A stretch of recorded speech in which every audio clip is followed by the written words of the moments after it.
The summer night air in Georgia hangs thick and heavy in August, the kind of heat that clings to your skin long after the sun has disappeared. Cicadas sing in the darkness. The scent of cotton blooms drifts across the fields.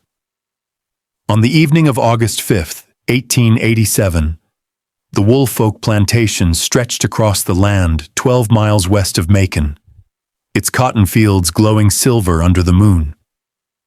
The farmhouse stood at the heart of it all, a structure that had witnessed births and deaths, joy and sorrow, the rise and fall of Southern fortunes. Inside those walls, 9 people prepared for sleep.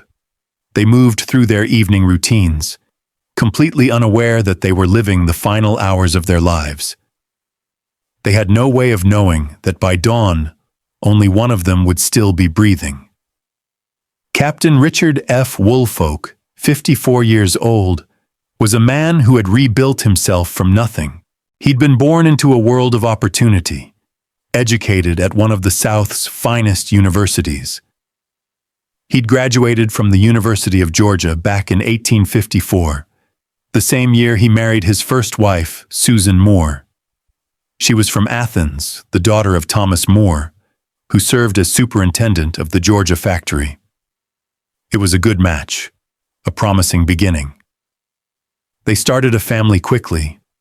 First came Florida, called Flo, in 1855, then Lily in 1857, and finally, in June of 1860, their only son, Thomas. They called him Tom, but the Civil War tore through the South like a blade through cotton, ripping apart everything people had built. Richard Woolfolk answered the call to arms. He served as captain in Company A, Ross's battalion of the Georgia State Troops.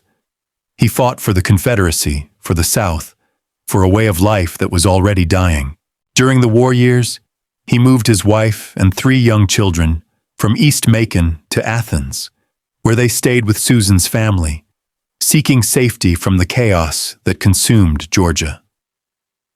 When Captain Woolfolk finally returned from the war, his world had crumbled. His wife Susan had died in June of 1865, her body worn down by illness and the hardships of wartime. She left behind 3 children, the youngest barely 5 years old. Tom would grow up with almost no memories of his mother's face, no recollection of her voice or her touch. The plantation lay in economic ruins, like so much of the South.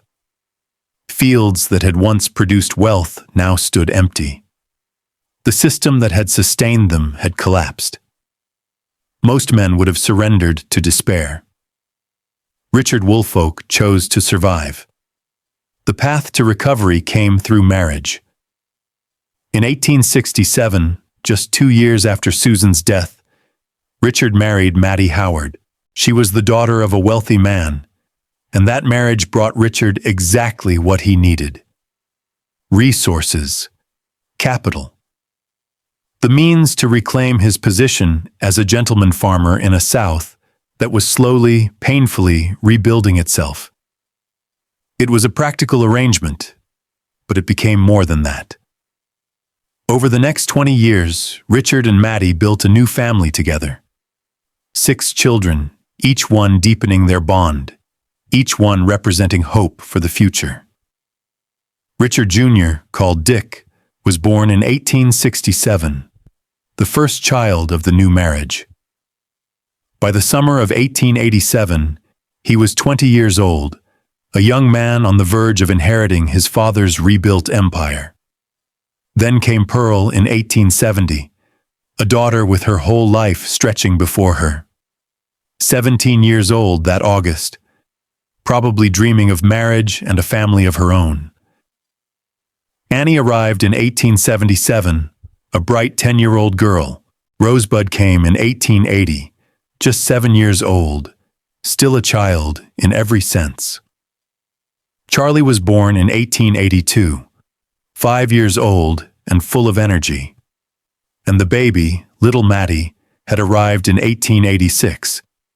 At 18 months old, She was still learning to walk on unsteady legs, still babbling her first words, still discovering the world around her.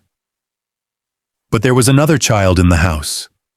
Thomas, called Tom, was Richard's son from his first marriage. Born in June of 1860, in that very same farmhouse where his half-siblings would later be born, Tom had never really known his mother. He was just a small child when she died. The grief-stricken father, unable to care for 3 young children while fighting a war and managing a crumbling plantation, made a difficult decision. Tom and his 2 sisters were sent away to live with their mother's sister, Fanny Moore, in Athens, Georgia. Tom spent 7 crucial years there, from infancy through early childhood.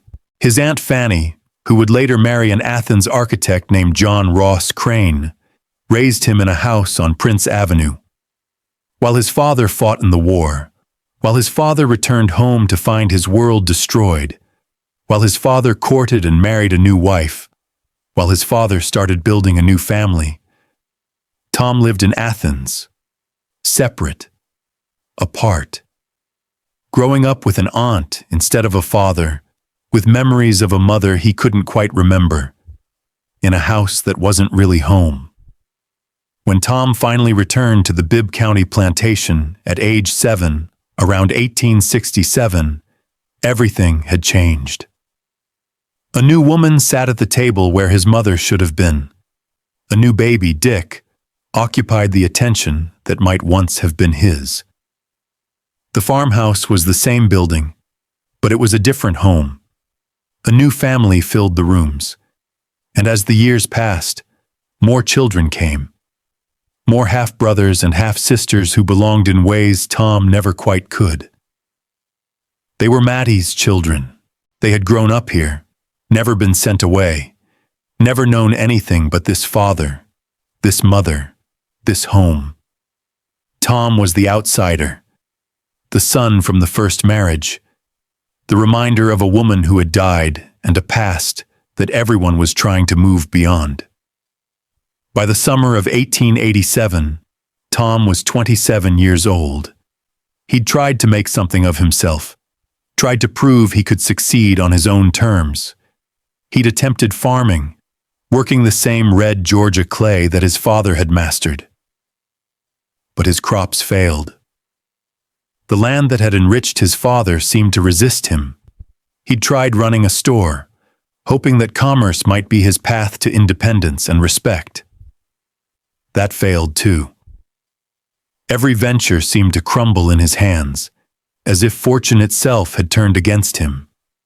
He'd gotten married, seeking perhaps the companionship and legitimacy that a wife could bring. But that relationship collapsed almost immediately. His wife left him after only 3 weeks of marriage, walking away from a union that had barely begun. The reasons were never made fully public, but her departure spoke volumes about Tom's struggles and his inability to maintain even the most fundamental of relationships. People in Bibb County whispered about him. They used words like unstable and eccentric. They said he was quick to anger, suspicious of others, difficult to get along with. His behavior raised eyebrows. His outbursts were remembered. And most concerning of all, several neighbors would later come forward with troubling memories. They'd heard Tom make threats against his father, bitter, angry words about inheritance and land rights, resentful declarations that he had more claim to his father's property than his half-siblings did. Tom believed, or at least said, that as the oldest son, as the son of Richard's first wife, as the true heir, he deserved what his father had built. The fact that Captain Woolfolk showed no signs of dividing his estate in Tom's favor only deepened the resentment. The tension in the Woolfolk house during that summer must have been palpable. Tom, a grown man who'd failed at every attempt to build an independent life, living under his father's roof. 6 younger half-siblings, thriving in the same home where he struggled. Mattie, the stepmother who had replaced his dead mother, raising her children while Tom remained an awkward addition to a family that had moved on without him. Captain Richard, successful and respected, looking at his oldest son and seeing nothing but disappointment. These were the unspoken dynamics, the quiet resentments, the invisible wounds that festered beneath the surface of daily life on a Georgia cotton plantation in the waning years of the 1880s. That August night, the farmhouse held 10 people. Captain Richard and Mattie, their 6 children, Tom, and one visitor, an elderly woman named Temperance West. At 84 years old, Temperance was Mattie's great-aunt, come from Americas to spend time with family. She was the oldest person in the house that night. Little Mattie was the youngest. Between them stretched 3 generations of the Woolfolk family, all sleeping under one roof. Somewhere between 2 o'clock and 4 o'clock in the morning, someone picked up an axe. Green Lockett woke to the sound of pounding on his door. Lockett was a black sharecropper who worked Captain Woolfolk's land, and when he opened his door in the darkness, he found Tom Woolfolk standing there. Tom wore only his underwear and socks. His body was spattered with blood. His eyes were wild with panic. "Get a gun," Tom gasped. "They're killing Pa." Lockett stared at the young man trembling on his doorstep. Something about the scene made him hesitate. He refused to go back to the farmhouse, but he sent his son running through the night to alert the white families who lived nearby. By the time neighbors arrived, the sun was beginning to rise. Tom had already returned to the house. He would later claim he'd walked from room to room, checking each body, confirming what he already knew. He said he heard the killers leaving through the back, the fence gate slamming behind them. Then he'd washed himself and thrown his blood-stained clothing down the well. When neighbors finally gathered the courage to enter the farmhouse as daylight broke across the plantation, they found a scene that would haunt them for the rest of their lives. 9 bodies lay scattered through the house in pools of blood so thick it had soaked through the floorboards, dripping into the spaces below. The metallic smell of blood mixed with the summer heat created an oppressive atmosphere that made men gag and turn away. Each victim had been struck with an axe, their skulls crushed by repeated, methodical blows. Some wounds came from the sharp edge of the blade, cutting deep into bone. Others came from the blunt end of the weapon, smashing and shattering with brutal force. Medical examiners would later note that the pattern of injuries suggested 2 different striking methods, which led some to speculate about multiple killers. But others argued it simply showed that the murderer had used both ends of a single axe, striking with whatever was most convenient in the moment. The violence was thorough and deliberate. This wasn't a crime of sudden passion, where a single blow in anger had gone too far. This was methodical, purposeful. Someone had moved through the house with clear intent, room by room, killing everyone they found. They'd started with Captain Richard, the patriarch who might have fought back, then Mattie, who likely woke to the sounds of her husband being murdered, Dick, the 20-year-old who should have been strong enough to resist, Pearl, 17 and terrified, down through the children, Annie, Rosebud, Charlie, even the baby, little Mattie, murdered in her crib before she could understand what was happening. And the elderly visitor, Temperance West, 84 years old, who'd lived through most of the 19th century only to die violently in a stranger's home. The neighbors walked through the carnage in horrified silence, trying to make sense of what they were seeing. Blood spattered the walls in arterial sprays. Furniture was overturned. The bedding was soaked crimson. In some rooms, the victims had clearly tried to move, leaving smeared trails of blood where they'd crawled or fallen. But most appeared to have been killed in their beds, struck down before they could fully wake and comprehend the horror descending upon them. The sheer brutality of it, the completeness of the slaughter, the methodical progression from room to room, all spoke to a killer who'd committed these murders with cold determination. Then someone noticed something else. Footprints. Bloody footprints tracked through several rooms, clear impressions left in the pooled blood. Just one set.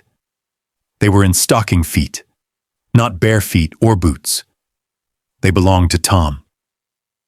When questioned, he admitted it immediately. Yes, those were his footprints.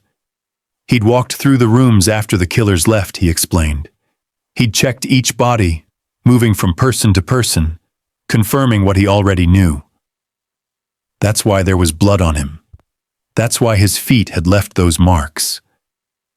That's why his clothes were soaked with it. After he'd confirmed everyone was dead, after he'd heard the killers slam the back fence gate as they fled, he'd washed himself and thrown his blood-stained clothing down the well because the sight of all that blood had been unbearable. The story should have made sense. A survivor fleeing a mass murder, covered in blood from the carnage, disposing of his clothes because they reminded him of the horror. But as the coroner's jury examined the scene more carefully, as they questioned Tom more thoroughly, as they considered all the evidence, something felt profoundly wrong. There was no sign of forced entry anywhere in the house. No broken windows, no damaged doors, no evidence that strangers had broken into the home. If intruders had really entered during the night, how had they gotten in? The Woolfolk family would have locked their doors before bed, as any farming family would in 1887.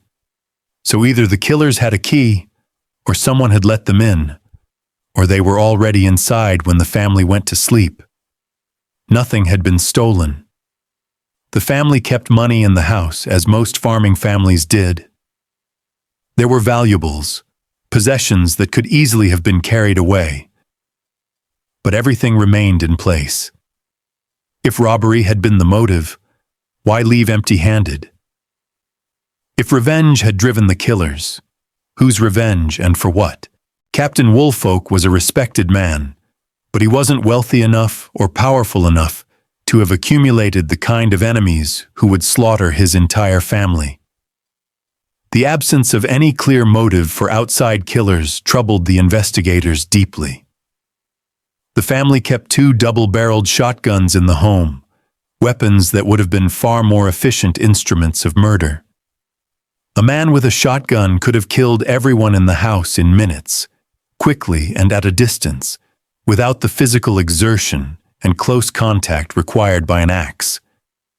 Yet the murderer had chosen an axe, a weapon that required you to stand over your victim, a weapon that demanded strength and determination, a weapon that forced you to strike again and again until the skull cracked and the victim stopped moving.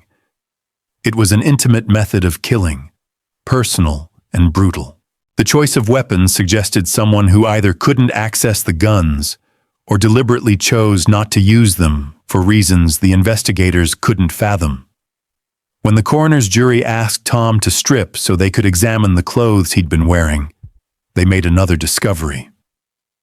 Under his bed, hidden but not well enough, they found his blood-stained undershirt.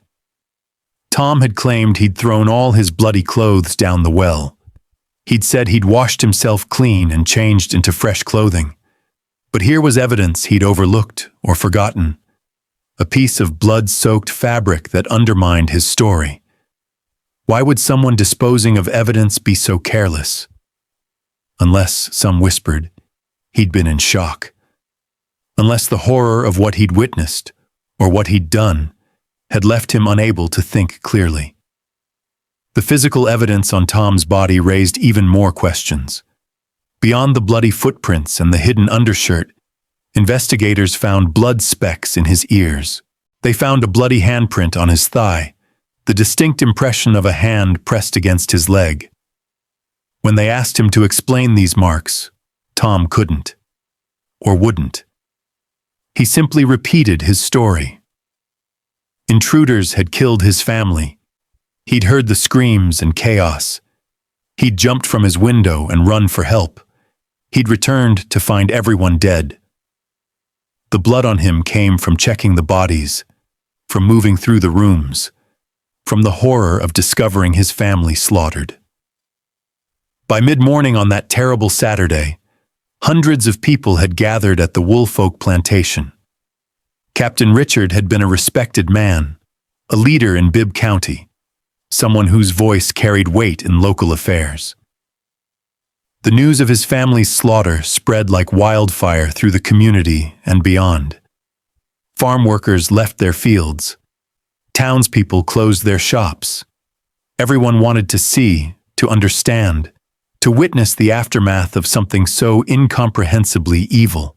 A coroner's jury was quickly assembled from among the gathered men, tasked with examining the evidence and determining what had happened in those blood-soaked rooms. But the crowd outside was growing larger by the hour, and angrier. They'd seen the bodies carried out. They'd heard the details whispered from person to person, each retelling making the horror more vivid. 9 people dead, 6 of them children, the youngest just a baby, an entire family wiped out in a single night. And the only survivor was the troubled son everyone knew had resented his father. The man who'd been heard making threats, who'd failed at everything he'd tried, who stood to inherit if his father and half-siblings were no longer alive. The logic seemed inescapable to the growing mob. Tom Woolfolk had done this. Tom Woolfolk was a monster. And Tom Woolfolk deserved to die. Sheriff Westcott recognized the danger immediately. He'd seen lynch mobs before. He'd witnessed how quickly righteous anger could transform into murderous violence. The crowd wanted blood. They wanted immediate justice.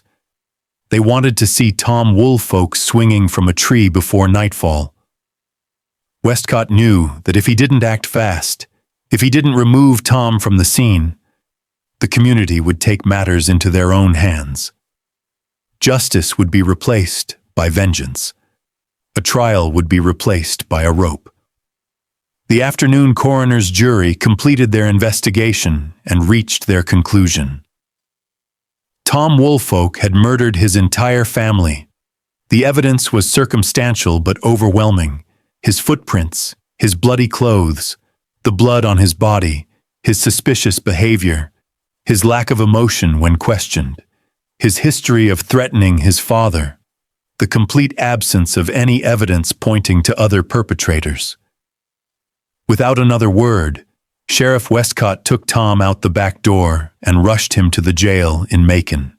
They traveled as fast as horses could carry them, racing ahead of the justice that was already forming behind them. The mob discovered Tom's departure within minutes. Men mounted horses and gave chase, shouting for the sheriff to stop, to hand over the prisoner, to let the community handle this murderer the way he deserved. The sound of hoofbeats thundered through the Georgia countryside as Westcott's wagon fled toward Macon with an angry crowd in pursuit. Tom arrived at the jail just ahead of his would-be executioners, the door slamming shut and locking as the first riders appeared in the street outside. For the moment, at least, he was safe. But the crowd's rage wouldn't dissipate. It would only grow. Within days, the story had exploded across the nation. The Woolfolk murders became front-page news from Georgia to New York to California. Reporters called it the most horrific crime in Georgia's history. 9 people killed with an axe in a single night. The youngest 18 months old. The oldest 84. All from one family. And the sole survivor, the one man who claimed to have escaped, now sat in a jail cell waiting to be tried for their murders. Tom Woolfolk proclaimed his innocence from the beginning. He maintained that intruders had killed his family, that he'd heard the screams and commotion, that he'd jumped from his window and run for help, that he'd returned to find everyone dead. But the evidence pointed in only one direction: his footprints, his blood-soaked clothes, his lack of emotion when questioned. Witnesses came forward, remembering the threats he'd made against his father, his resentment about the land, his belief that his half-siblings were stealing his rightful inheritance. The trial began on December 5th, 1887, in the Superior Court of Bibb County. The courtroom was packed beyond capacity. People stood in the aisles, pressed against the walls, craning their necks to catch a glimpse of bloody Woolfolk. That's what the newspapers had started calling him: Bloody Woolfolk. The name stuck. The prosecution presented their case methodically. The bloody footprints, the blood-stained clothing hidden under his bed, the blood in his ears, on his legs, the witnesses who'd heard him threaten his father, the complete absence of any evidence pointing to outside intruders. No forced entry, no theft. Nothing disturbed except the 9 bodies lying in pools of their own blood. Tom's defense attorney, John Cobb Rutherford, tried to argue that others might have committed the crime. But without concrete evidence, without another suspect, the jury had little reason to doubt what seemed obvious. On December 14th, prosecutor John L. Hardiman stood to give his closing arguments. He paced the courtroom, his voice rising with righteous fury. He described the murders in graphic detail: the baby's crushed skull, the elderly aunt who died in terror, the 6 children who never had a chance to grow up, the father betrayed by his own son. Hardiman's words whipped the spectators into a frenzy. Their anger had been building for months, and now it erupted. Hang him. Hang him. Hang him. The chant started somewhere in the back of the courtroom and spread like wildfire. Spectators were on their feet, shouting, their faces twisted with rage. Judge Guston banged his gavel, calling for order, but his voice was drowned out by the mob. For several minutes, the courtroom descended into chaos. When silence finally returned, it was too late. The damage had been done. The jury had heard the crowd's verdict before they'd even begun deliberating. The next day, December 15th, the jury returned after just 12 minutes. Guilty. Tom Woolfolk was sentenced to death that same afternoon. His attorney immediately filed an appeal. The Georgia Supreme Court reviewed the case and found 2 critical problems. First, the trial court had allowed inadmissible testimony that prejudiced the jury. Second, when spectators had screamed for Tom's death during closing arguments, the judge had done nothing to stop them. That violated Tom's right to a fair trial. On February 11th, 1889, the Supreme Court overturned the conviction and ordered a new trial. The second trial faced its own problems. When it began in early March of 1889, one of the jurors was overheard saying he would cause a mistrial before allowing Tom to be found not guilty. A mistrial was declared. They tried again in May. Another mistrial. Rutherford, Tom's defense attorney, requested a change of venue. He argued that his client could never receive a fair trial in Bibb County, where the community's rage ran too deep. Judge Guston denied the motion at first, but eventually relented. On June 3, 1889, the trial moved to Perry, in Houston County. For nearly the entire month of June, lawyers argued the same case again. The same evidence, the same witnesses, the same bloody footprints and hidden clothing. On June 24th, the jury deliberated for 45 minutes. Guilty. The next morning, Tom Woolfolk was sentenced to death for the second time. This time, the appeals went nowhere. On July 28, 1890, the Georgia Supreme Court upheld the conviction. Tom had run out of options. John Cobb Rutherford never gave up believing in his client's innocence. The Athens attorney had poured everything into defending Tom: his time, his energy, his reputation, his health. The stress and exhaustion of the trials broke something inside him. In 1891, just 5 months after Tom's execution, Rutherford died at the age of 45. Some said he'd worked himself to death trying to save a man the world had already condemned. Tom's sisters never stopped believing in him either. Florida, called Flo, and Lily had been raised alongside Tom by their aunt in Athens after their mother died. They attended every trial. They wrote letters. They visited him in jail. When everyone else called him Bloody Woolfolk, they still called him brother. Even after the final verdict, Flo maintained his innocence. She would carry that conviction to her own grave.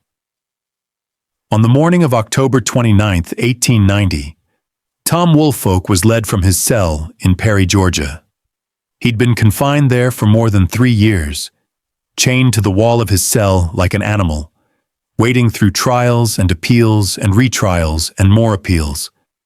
3 years, 2 months, and 23 days since that terrible August night when 9 people died. Now, finally, his legal options had run out. The Georgia Supreme Court had upheld his conviction. Governor had declined to grant clemency. There would be no last-minute reprieve, no miraculous discovery that would prove his innocence. Today, Thomas G. Woolfolk would die. Outside the jail, an enormous crowd had already gathered. 10,000 people. It was the largest assembly Perry, Georgia had ever seen. They'd come from all over the state and beyond. Some had traveled for days, making the pilgrimage to witness the end of Bloody Woolfolk. Families arrived together, parents bringing their children to see justice done. Young couples treated it like a social event, a spectacle not to be missed.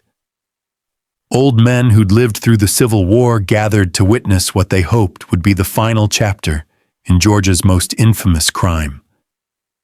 The atmosphere felt almost festive, a grotesque carnival of death. Vendors walked through the crowd, hawking their wares. Someone had set up a stand selling food. The smell of cooking meat drifted through the air. There were possum sandwiches for sale, an odd delicacy that some found fitting for the occasion. People purchased them eagerly, munching on their snacks while they waited for the main event. Children ran between the legs of adults, playing games, their laughter mixing with the murmur of adult conversations about murder and justice and revenge. Enterprising photographers set up their equipment, ready to capture the moment for posterity. Reporters from newspapers across the country had arrived to document the execution of the man who'd killed 9 people with an axe. The execution site had been chosen with care. It was a natural valley where Big Indian Creek joined the Fanny Gresham branch, about a quarter-mile west of the Houston County Courthouse. This was the usual place for public hangings in Perry, a geography that created a natural amphitheater where crowds could gather and watch. The gallows stood at the lowest point, a simple wooden structure that had been erected for this specific purpose. A platform, a noose, a trapdoor that would drop away, sending the condemned man into eternity. The structure was functional but not elaborate. It didn't need to be. Its purpose was clear and terrible. Tom climbed the steps calmly. He was 30 years old. He'd spent the last 3 years and 2 months of his life in a cell. His fate debated in courtrooms and newspapers across the country. Now he stood before 10,000 witnesses, ready to make his final statement. A written declaration was read aloud. I, Thomas G. Woolfolk, realizing the existence of an infinite, wise, and holy God, and so as to meet him, knowing all that I have ever done, and fully understanding that I must stand before the judgment bar of God, and that today, in a few hours, I shall be called into his presence, do solemnly declare my innocence. I leave as my last declaration that I did not take the life of my father or any member of his family, or have any knowledge of the person or persons who did the murderous deed. Signed, Thomas G. Woolfolk. The crowd fell silent. Whatever they'd expected, this wasn't it. Even at the very end, with the noose around his neck and death seconds away, Tom refused to confess. He maintained his innocence to the last breath. At 1:31 in the afternoon, the trap door opened. Tom dropped. The crowd surged forward to watch. But something went wrong. The noose had been tied poorly.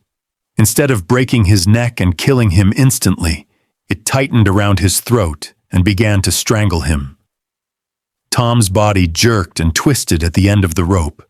His legs kicked. His face turned purple. Minutes passed. 5 minutes. 10 minutes. 20. The crowd watched in fascinated horror as Tom Woolfolk slowly suffocated. It took 40 minutes before he was finally pronounced dead at 2:11 in the afternoon. The body was cut down and buried in Orange Hill Cemetery in Hawkinsville.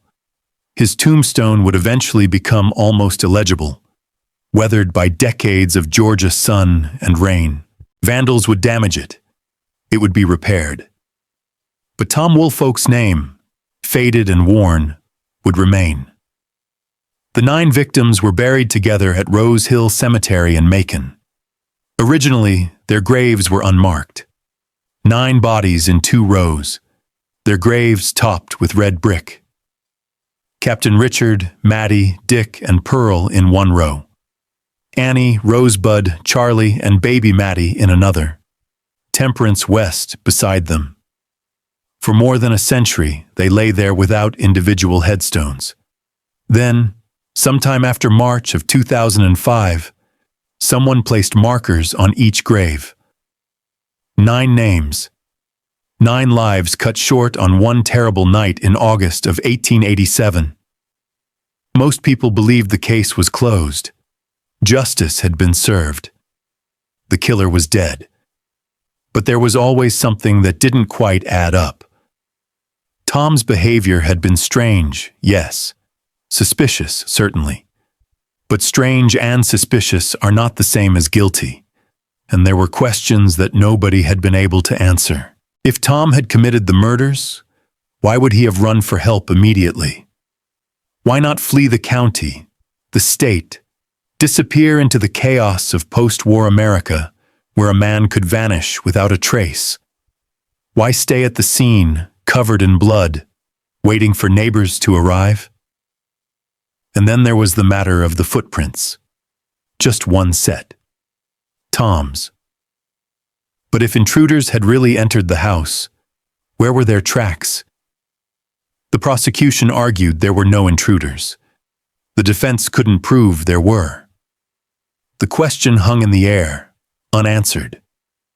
Years after Tom's execution, whispers began to circulate about another man. His name was Simon Cooper.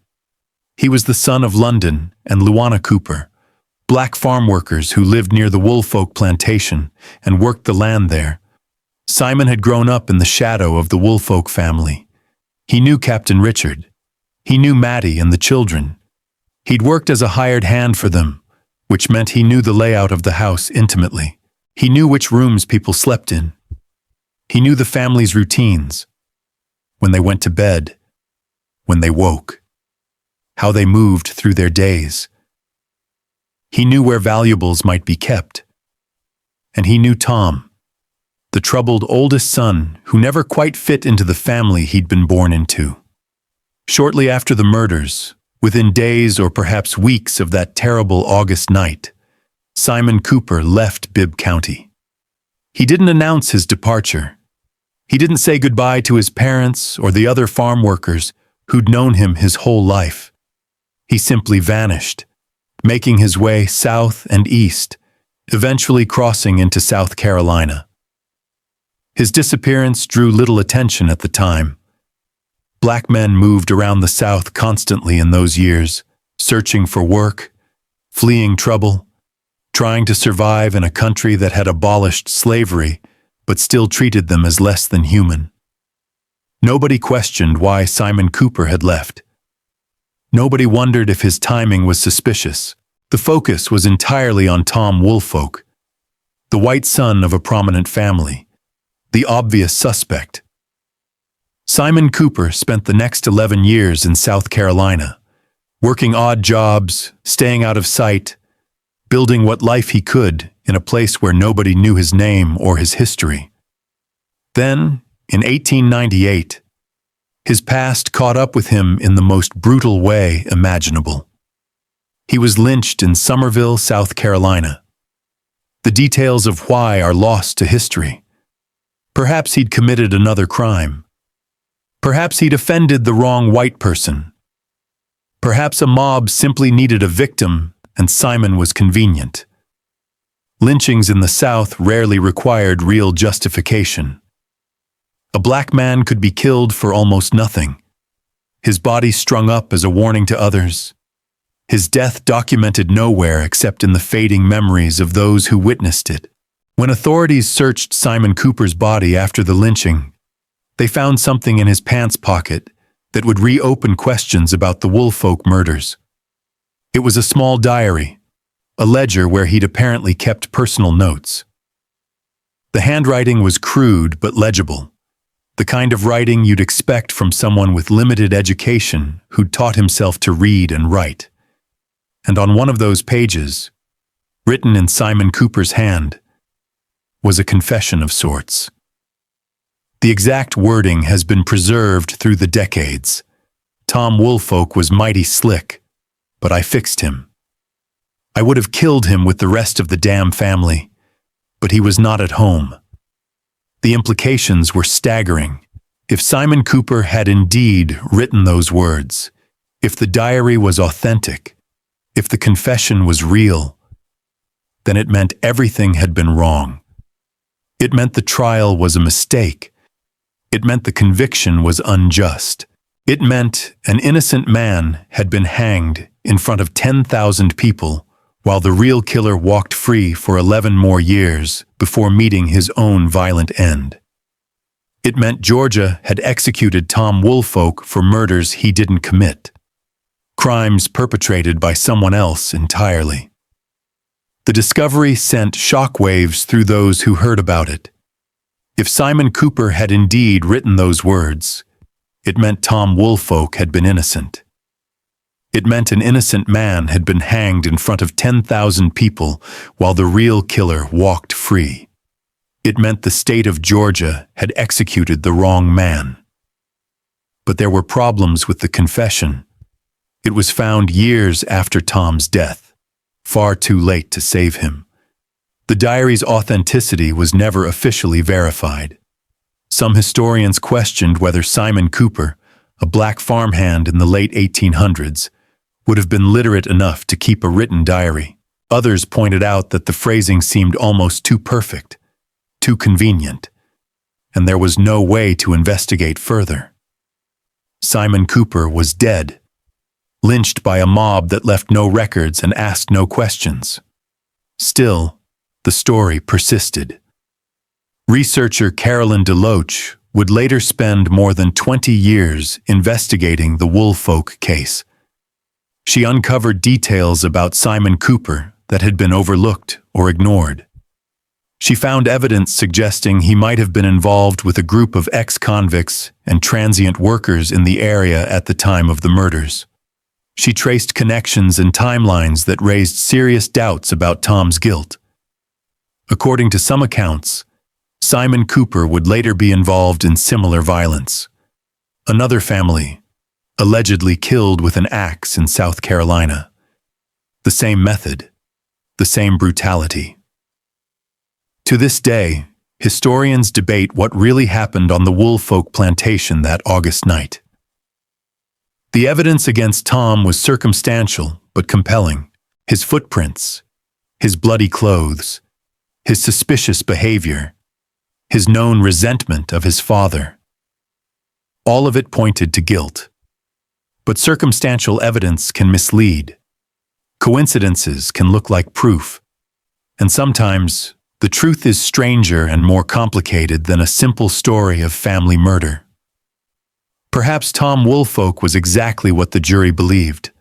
A troubled young man who'd failed at everything, who resented his father's new family, who saw them as obstacles to his inheritance. Perhaps in a moment of rage or calculation or madness, he'd picked up an axe and methodically killed 9 people.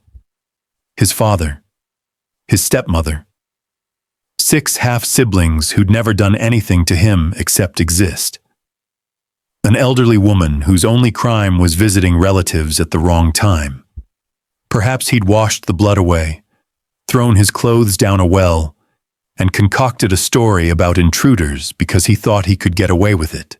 Or perhaps Simon Cooper and others had come to the farmhouse that night, looking for money they believed was hidden there. Perhaps they'd expected the family to be asleep, easy targets. Perhaps Tom really had escaped through a window, terrified and covered in blood from trying to help his family. Perhaps he'd run to Green Locket's house in genuine panic, only to return and find everyone dead. Perhaps he'd thrown away his bloody clothes not to hide guilt, but because they were soaked with the blood of 9 people he'd loved and lost. Perhaps the real killers had slipped away into the darkness while Tom stood there in shock, soon to become the perfect suspect in a community that wanted someone to blame. The truth is, we may never know for certain.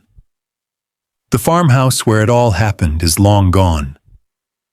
By 1990, even the ruins had vanished. Houses now stand where Captain Woolfolk's cotton fields once stretched toward the horizon. The land has been built over, paved over, lived on by families who may not even know the history beneath their feet. The only physical reminders are the graves. Tom's worn tombstone in Hawkinsville, the 9 marked graves in Macon, topped with red brick, bearing names carved in stone. What we do know is this: 9 people were brutally murdered in the summer of 1887. A community demanded justice. A trial descended into mob chaos. A man was convicted on circumstantial evidence and executed in front of thousands. Years later, another man's alleged confession suggested the wrong person had been hanged. And through it all, 2 sisters never stopped believing in their brother's innocence.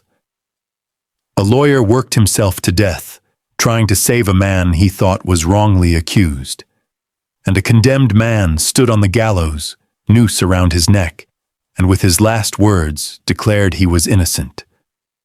The Woolfolk case remains one of Georgia's most infamous unsolved mysteries, not because we don't know who was convicted, but because we can never be entirely certain whether the right person was punished. The evidence was real. The footprints were Tom's. The blood was on his body. The clothing was in the well.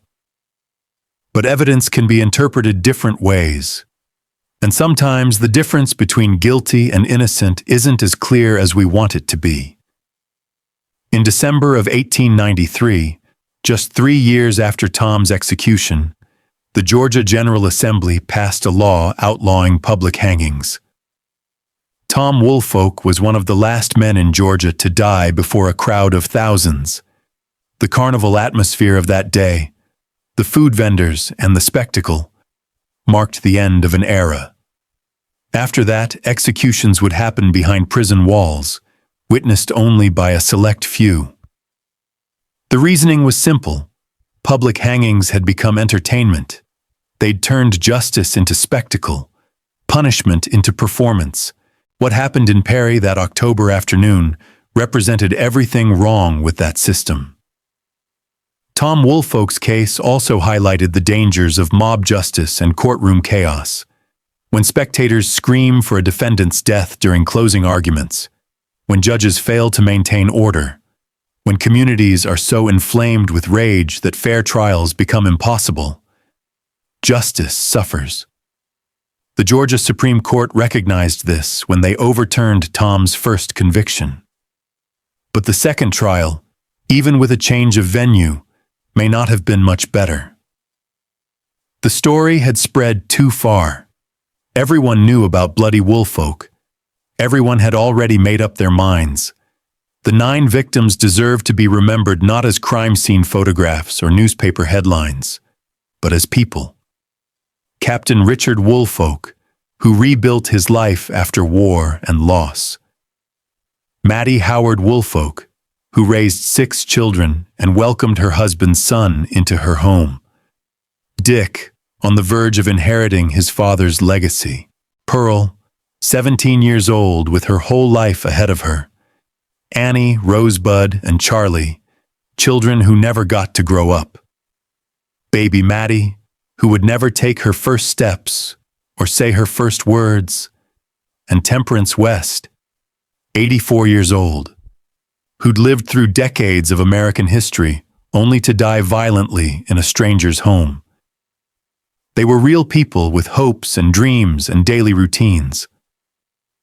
On the night of August 5th, 1887, they went to sleep in a farmhouse on a cotton plantation, probably thinking about tomorrow's chores, probably looking forward to breakfast, probably planning for the future. They had no idea that by dawn, 9 of them would be dead and 1 would be running through the darkness, screaming for help. The story of the Woolfolk Plantation is ultimately a story about uncertainty, about how the legal system tries to find truth in chaos, about how communities respond to unspeakable tragedy, about how history remembers, or fails to remember, the complicated reality of human lives. It's a story that refuses to give us a clean ending. We want to know for certain who was guilty and who was innocent. We want the evidence to be clear and unambiguous. We want justice to be straightforward. But real life rarely works that way. Evidence is interpreted through the lens of human bias. Juries make decisions based on emotion as much as fact. Trials can be corrupted by mob mentality. Innocent people are sometimes convicted. Guilty people sometimes go free. And sometimes, as may have been the case with the Woolfolk murders, the truth lies buried so deep that no amount of investigation can bring it fully to light. What remains is a question that echoes across more than a century. Did Tom Woolfolk pick up an axe that night and slaughter his family? Or was he a wrongly accused man who died proclaiming innocence while the real killers escaped? The physical evidence suggested guilt. Simon Cooper's alleged confession suggested innocence. The truth, whatever it was, died with everyone involved. In the end, 9 people lost their lives in a few terrible hours. A young man spent 3 years in chains before being slowly strangled on a public gallows.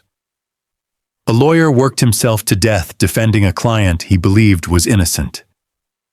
2 sisters carried their brother's memory to their graves, never wavering in their belief that he'd been wrongly executed. And a community was left to grapple with the possibility that justice had been a cruel illusion. The Woolfolk case stands as a reminder that the search for truth is never simple, that the line between guilt and innocence can be thinner than we imagine, that the stories we tell about crime and punishment, about justice and vengeance, about guilt and innocence, are often more complicated than the headlines suggest, and that sometimes, despite our best efforts to uncover what really happened, despite all our investigations and trials and evidence, the past keeps its secrets locked away where we can never quite reach them. What we're left with is a collection of verified facts that don't quite add up to a complete picture. We know 9 people died. We know they were killed with an axe. We know Tom was the only survivor. We know his footprints were in the blood. We know he disposed of his clothes. We know the jury convicted him twice. We know he died proclaiming innocence. We know Simon Cooper's confession was found years later. Each fact is solid. Each piece of evidence is real. But how they fit together, what story they truly tell, remains a question without a definitive answer. On a summer night in Georgia, 1887, something unspeakable occurred in a farmhouse on a cotton plantation 12 miles west of Macon. Between 2 o'clock and 4 o'clock in the morning, while most of Bibb County slept peacefully, 9 people took their last breaths. A respected captain, his wife, 6 children ranging from 20 years old to 18 months, an elderly visitor who'd come to spend time with family. By dawn, only one person remained alive to tell what happened, and the story he told would be debated, dissected, and disputed for more than a century. That much is certain. Everything else remains a mystery, frozen in time like the blood that soaked into the floorboards of that farmhouse, waiting in the silence of unmarked graves that were later marked, present in the nearly illegible tombstone that marks where Tom Woolfolk lies, echoing in the empty space where the farmhouse once stood before it, crumbled into ruins, and then disappeared entirely beneath suburban development. A story that refuses to end. A tragedy that refuses to be forgotten. A mystery that refuses to be solved.